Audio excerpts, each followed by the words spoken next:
Halkani waa warbaahinta GMN ee laanta af Soomaaliga.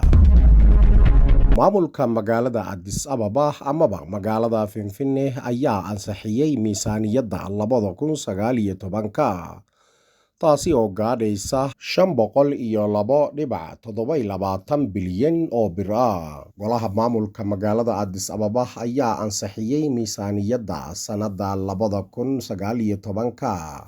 Miisaaniyadda raasamaalka ayaa ah qaybta ugu badan miisaaniyadda iyada oo ka dhigan 71.5 boqolkiiba wadarta guud. Miisaaniyadda joogtada ah waxaa loo qoondeeyey 25.3 boqolkiiba.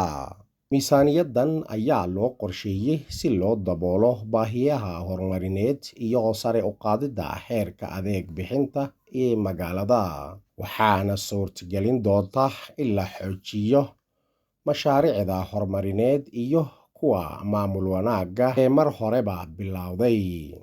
Waxaa la xusay in miisaaniyaddan ay sahlayso in si hufan loo fuliyo mashaariicda horumarineed, arrimaha bulshada, helitaanka biyaha iyo dhammaan adeegyada horumarineed ee dhinacyada badan leh.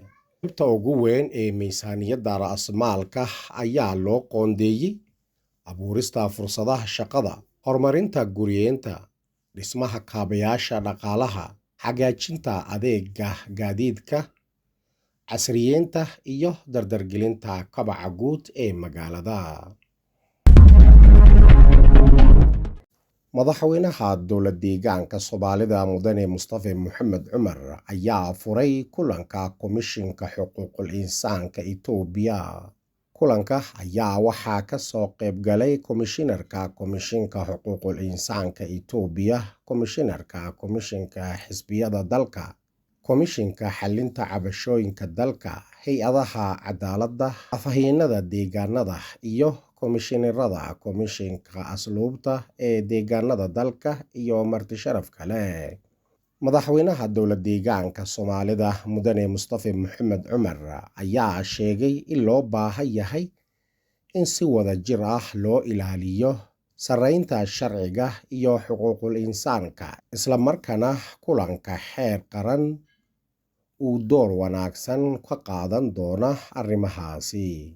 Madaxweynaha dowlad deegaanka Soomaalida Mudane Mustafa Mohamed Cumar ayaa sidoo kale sheegay in si guud arrimaha xuquuqul insaanka deegaanka wax badan laga qabtay tan iyo isbeddelkii kadib.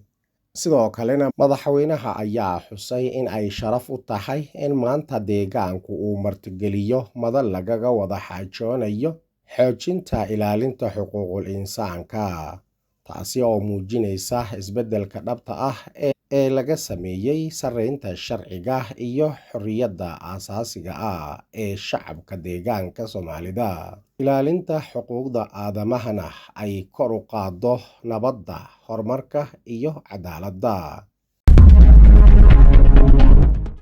Dowladda Itoobiya ayaa sii wada dib u soo celinta muwaadiniinta ka faa'iidaystay cafiska boqortooyada Sacuudi Carabiya, iyadoo wasaaradda arrimaha dibadda ay sheegtay in ilaa hadda 1971 muwaadiniin Itoobiyaan ah lagu soo celinayo dalka si isdaba joog ah. Wasaaradda arrimaha dibadda dalkani Itoobiya ayaa sheegtay in si dhow ula shaqeynayso hay-adaha ay khusayso ee boqortooyada Sacuudi Carabiya si wax looga qabto xaaladda muwaadiniinta Itoobiya ee ku sugan dalkaasi, gaar ahaan kuwa ku jira marxaladaha dacwada sharciga iyo kuwa ay maxkamaddu hore ugu riday xukunno.